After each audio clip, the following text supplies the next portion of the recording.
Brooklyn Independent Television. Joining me in the studio to wrap up the PSAL football season, the championship game which was held at Yankee Stadium, is Darren Dixon of NYCFootball.com. And, of course, you know this man. He's everywhere when it comes to high school football, Pop Warner football. Chris Legree, head coach of the Mo Better Jaguars. All right, gentlemen. Well, championship game was recently held at Yankee Stadium. Fort Hamilton won it. And what are your thoughts about the game, the overall atmosphere, just, you know, it being held at Yankee Stadium, because for years it's been held at Midwood Field. Some old heads were against it. Maybe you were, I don't know. And some folks weren't. How do you feel about it? Well, I thought that it's a perfect opportunity for the youngsters to play at a different field than Midwood Field. Midwood Field was nice over the years. Still is, gorgeous atmosphere. But Yankee Stadium, I mean, you really can't beat that. I always thought about the fact that the basketball championship is at Madison Square Garden, so finally they got a chance to move this to Yankee Stadium. Do you think it also raised the expectations of PSAL football now in New York City because it was held there? Well, I don't know about that. I'll be honest with you. I was totally against it. Why? I just thought that type of venue where it's 45 empty seats, looking at the players, I thought it would rob the game of its pageantry. But I was pleasantly surprised. It went a little better than I thought. I thought one for next year, and I'm already projecting, I think if they could get the Jumbotron scoreboard on, I think it would add to the entertainment value of the game. But I can see the future is going to definitely be there. The other thing, too, no one, as far as particular network or station broadcast the game either. So that was another, I guess, setback in a way. Because usually, you know, it's been MSG, Varsity, or maybe another network. There was always Time Warner. But this year, no one broadcast this game. I don't know if that was because the brass of Yankee Stadium, they conducted that whole thing. They took control of what happened, when it was going to happen, opposed to, you know, at Midwood Field, PSAL is they in charge. So and it's also probably the contract negotiations with MSG and as far as between the PSAL and other folks. The PSAL is trying to basically brand themselves and hopefully maybe even line up their own pockets. Not in a negative way, but, you know, everyone has to get paid, right? It'll grow. I think Darren and I were talking on the sideline the other night, and he made a good point. It was the pilot year. It was the first year. And I think it went well. I think it's going to grow. I think you get sponsorship involved. It would intrigue the Yankee brass. It's a growing process. I think the future's bright with it. All right. The game itself. All right. Let's talk about that. Wow. Good game. I actually thought that the weather was perfect. You know, it wasn't, you know, too hot. It wasn't, you know, people were saying it was cold. But if you think about it, once you start playing football, you kind of want that type of weather, that type of feeling. Right. And I thought the weather was excellent for that. For Hamilton, in the beginning, they were driving the ball well. You know, we thought they were going to put up a little bit more points, but somehow or another, Lincoln held them, and then, you know, they eventually scored first. Especially in that first quarter, it seemed like a lot of give and take. They were just trying to feel each other out. Well, Fort Hamilton, if you remember, they threw Brandon Reddish the pass up the sideline and got him down to about the 4-yard line. Right. And they couldn't get in. I thought that was significant for Lincoln to hold them out. I also thought that Lincoln had the opportunities really to take control of the game, and they had some turnovers and some fumbles and stuff like that. And Darren made a good point about even Fort Hamilton was having problems with the pistol snaps. Yeah, the shotgun. They were all over the place. Yeah. So the general execution in the first half wasn't really that good. And I think because of that, both coaches, to me, I think they got real conservative. You know, and I was talking to Chris about that on the side. I said, it kind of seems like they're both being conservative. They're not really, you know, pushing. They're just kind of being careful, you know. And but after halftime, what I thought was when they got their first possession, they started driving the ball. They were just molding them down with this big offensive line. That's what I thought. I thought the difference was Lincoln would win it because of their offensive line. They have such a huge offensive line. And they had a drive compared to Fort Hamilton.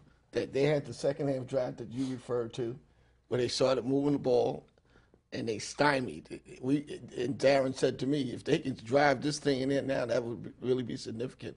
And they didn't. So Fort Hamilton's a well-coached team. I thought that they just stayed the course until they had the opportunities, and they took advantage of them. And you got to give hats off to Coach Perez, right? Who has continued on the legacy absolutely, man. I mean, after being under the tutelage of Mr. Leno for so many years, how much more can you say about this guy? So Chris and I was just talking earlier. He said, in order to actually be a good leader, you have to be a good follower, and I think that's what Perez And some does. folks say, well, you know what? He was handed a good team, so he was supposed to win.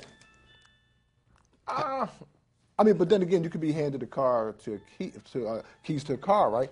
And you won't. Some people can't drive anyway. Well, Pat Riley was handed the Ferrari and the Jaguar and all that, and they started off really slow. So, that doesn't mean you're just because you got a good team. It takes good coaching, and this is what we talked about over the years. Is it players or is it coaching? And you can get into that battle all day long, which one it really boils down to. So you could say he was handed a good team. But if he didn't have good coaching skills, True. And the players wasn't really willing to play for him, then he could have still had some issues, but he didn't have those problems. All right, hold us up. When we come back, we're going to continue our conversation about the championship game and also the football season right after this.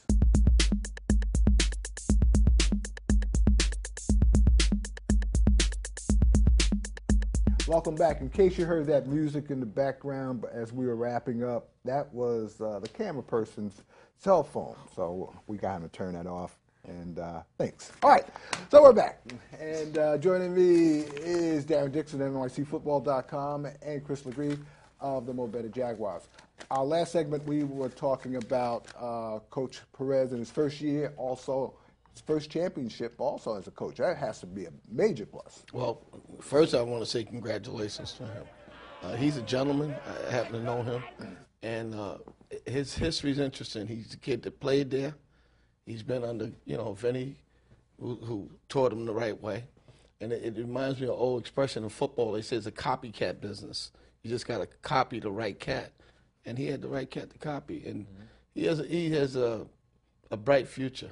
I believe that. He's going to do well. And I want to also, before I get in trouble, say to some of the kids that played for Mo Better, we had quite a few kids on the field. I got to mention that. Stroud, who else? We had Stroud and Brandon Reddish, Jock Campbell. We actually had 8 kids on both sides of the sidelines. Right. So we had some Lincoln kids also. But the point is that we were very proud of them, and they represented well. And to Brandon Reddish, his character is better than his football ability. And that's the thing that people always, if you talk to anybody about Brandon Reddish, they always talk about his character as well as his football ability. He's going to be successful. I heard several schools are looking at him, Miami, Penn State. Right. So where do you think he may go?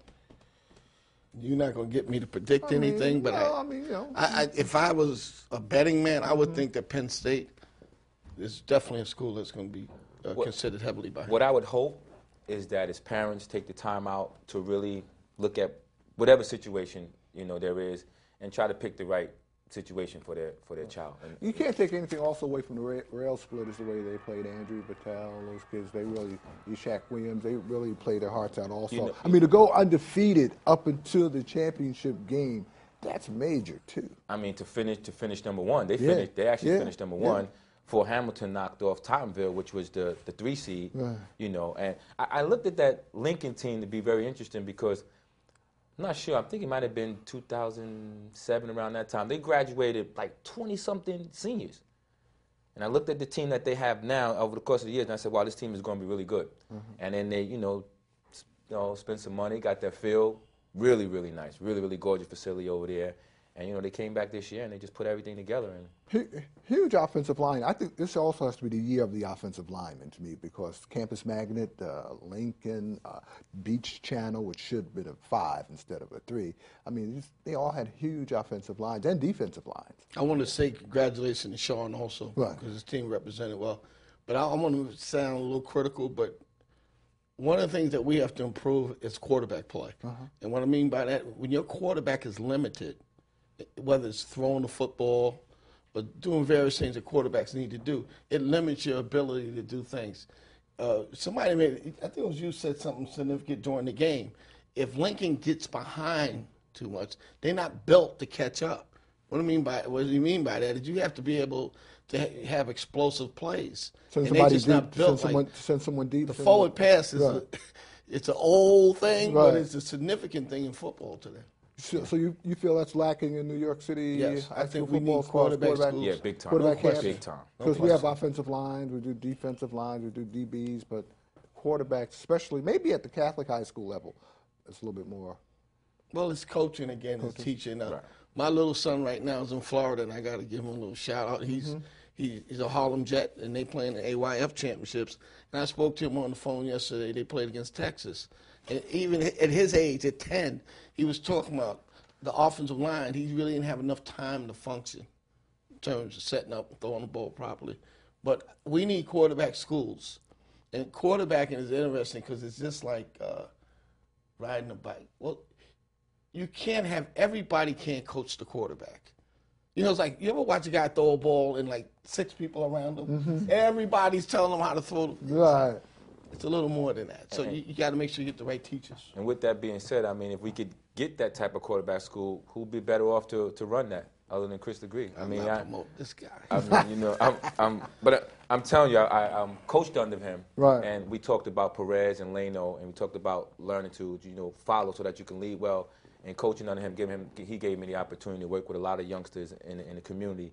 And constantly, I just marvel at the things that he's actually teaching the kids. You know, I've been around a lot of coaches. I was head coach myself at Xavier High School in Manhattan. But when you listen to Chris Legree teach, which is a lost art in football right now, that's the biggest thing. They're not really teaching. Do you feel the quarterback was the difference maker at Lincoln in winning the championship? I saw the kid play a couple of times. I liked him athletically. Be honest. I just thought he was just limited. He was just limited with certain things he couldn't do. And mainly, with that offensive line and their running attack, he should be more proficient in play action passing. And you know, I look at teams play today. I don't see passes to the tight ends. I don't see curls and coming. You know, just basic fundamental stuff.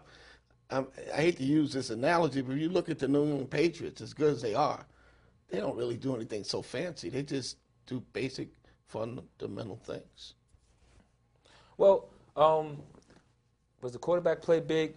Because Fort Hamilton used two. Hamilton could have, Lincoln could have won the game if the quarterback you feel was not up to snuff. No, I actually think watching these two teams, I thought Fort Hamilton was the better team overall. Okay. I think Fort Hamilton should have won the game. They did win the game.